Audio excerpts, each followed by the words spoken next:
The Yu-Gi-Oh! Chronicles structure deck has become arguably one of the most anticipated structure decks in Yu-Gi-Oh's history, and we just got our first batch of cards revealed for the deck, for the structure deck. Now, I believe we are expected to get this released in the OCG, as I believe sometime at the end of this year.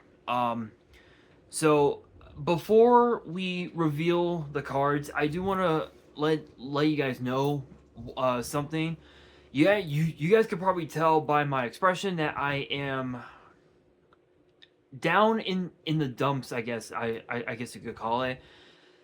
That is because my grandmother thought it was a good idea to switch our home internet from T-Mobile's internet to HughesNet. So yeah, that means that the quality of my of streaming, streaming videos on YouTube and streaming Peacock and ESPN, Hulu, and all that will be a bit lagging, and that can also mean that the time length of me posting my content here on the channel will also take a little bit longer. So yeah, this is not going to be easy, but this will only be temporary. Because obviously you guys know that I submitted 2 Yu-Gi-Oh cards to PSA through GameStop, and those 2 cards were Ghost Rare Unlimited Red Eyes Flare Metal Dragon from Clash of Rebellion, and Secret Rare Unlimited Elemental Hero Magma Neos from Tactical Evolution, both of which I will be selling. So if you guys are interested in buying them, be sure to message me on my Instagram when I receive those slabs. My ad will be in the description. Because once I've sold those cards, once I've sold those slabs, I will be I will be I will be buying out Yu-Gi-Oh collections. So I'm gonna be starting out with smaller collections, and then I'll be making my way up. So if you guys do have a small Yu-Gi-Oh collection that you are looking to sell me, when I receive those slabs, you guys can let me know on my Instagram. My ad will be in the description below. I will be taking a look, and when I do get those slabs and I sell them, I will make you guys an offer on those. And yes, I will be switching back to T-Mobile when the time is right.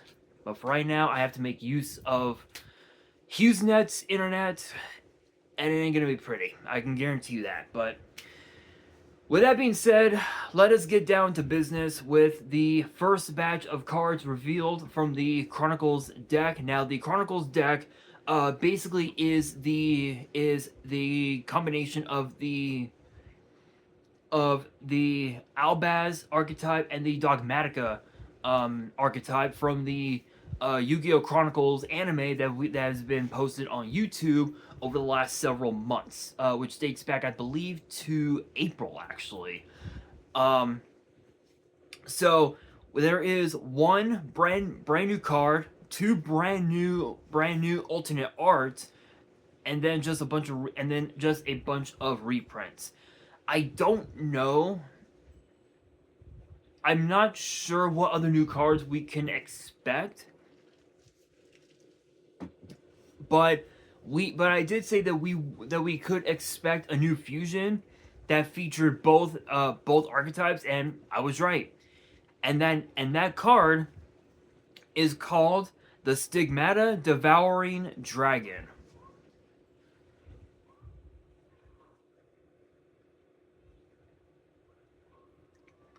which is an 8-star Dark Beast fusion with 3k attack, 2500 defense. So literally the stats of a Blue Eyes White Dragon, only dark attribute, and this card's a beast.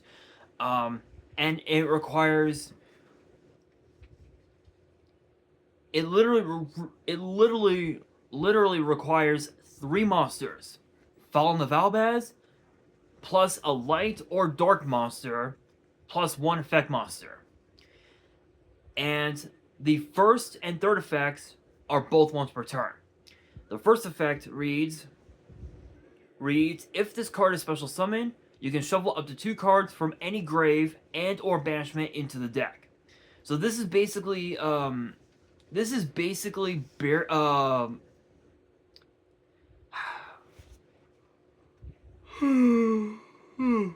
excuse me.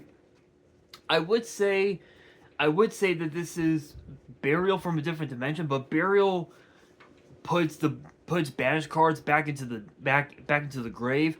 I would say that this is more of Pot of Acquisitiveness, because Pot of Acquisitiveness literally takes cards from the banished pile, excuse me, and shovels them back into the deck. So this is actually really crazy, a really crazy card. But this is on summon, so you would have to special summon it multiple times from the graveyard to use this card's effect, to use that effect.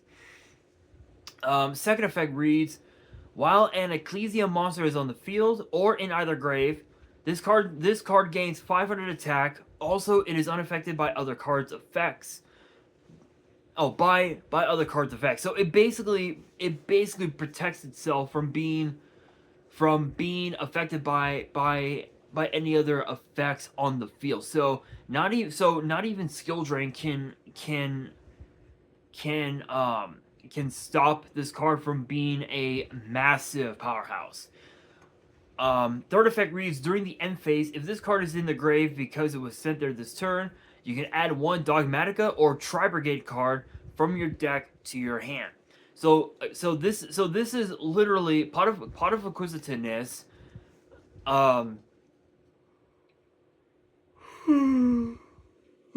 Excuse me.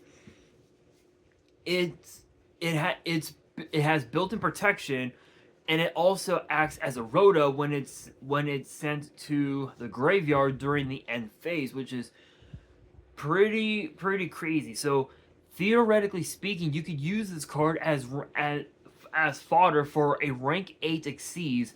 Detach this card, and then on end phase you get to add you literally get to Rhoda out a Dogmatica or Tri-Brigade card to your hand, which is pretty fucking insane. The 2 alternate arts that are being added to this deck will be Dogmatica Ecclesia the Virtuous, which actually looks kind of cute. I have to admit, this is pretty cute. Compared to the original, I think this artwork might be a little bit better. Might be a bit better. And then of course Triple Tactics Thrust, which actually looks kind of cool. Not as cool as the original artwork, but still pretty cool. And then the confirmed reprints for the deck will be as followed. Fallen of Albaz, Dogmatica Ecclesia, the Virtuous, Aluber, the Jester of Despia, Blazing Cartesia, the Virtuous, Branded Fusion, Branded in White, Branded in Red, Branded Opening, Nadir Servant, Branded Banishment, Mirror Jade, the Ice Blade Dragon, Albion, the Branded Dragon, and Lubellion, the Soaring Dragon. So yeah, so those are the first batch of cards that have been added to this deck. Honestly, I'm actually kind of excited for this because we've seen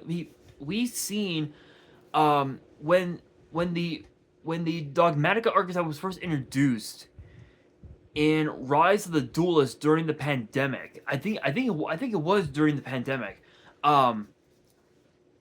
We saw Dogmatica become like the top deck to beat in the format, and then once the Albaz deck started to come in, people just stopped playing Dogmatica, and they just combined the two together, and it became a very powerful strat.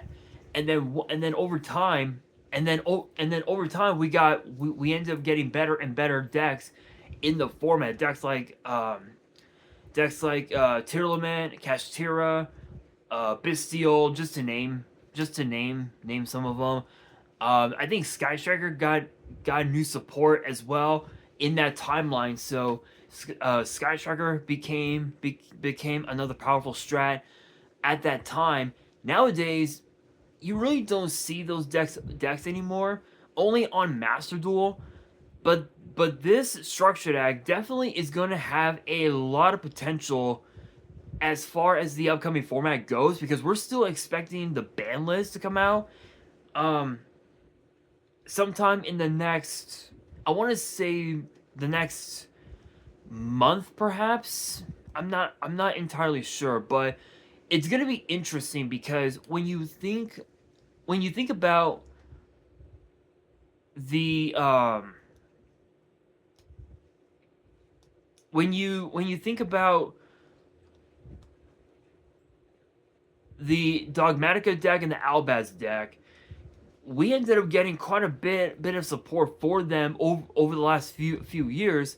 But recently, up until this set got announced, we didn't get much. Now we're gonna get quite a bit of new support, and it's gonna be interesting to see what other new cards we can expect from this deck. My guess, potentially a second fusion, maybe a couple of new like fusion spells, maybe even a ritual for all we know. It's possible, but we'll have to wait and see. Maybe even some new Tri-Brigade shit. Who knows? But with that being said, that will do it for today's video. Hopefully you guys enjoyed. If you did, make sure you guys smash that thumbs up button. If you guys are new to the channel and you guys want more card discussions in the future, then be sure to subscribe to the channel, turn on the notification bell, and as always, make sure you guys are following me on all of my social media.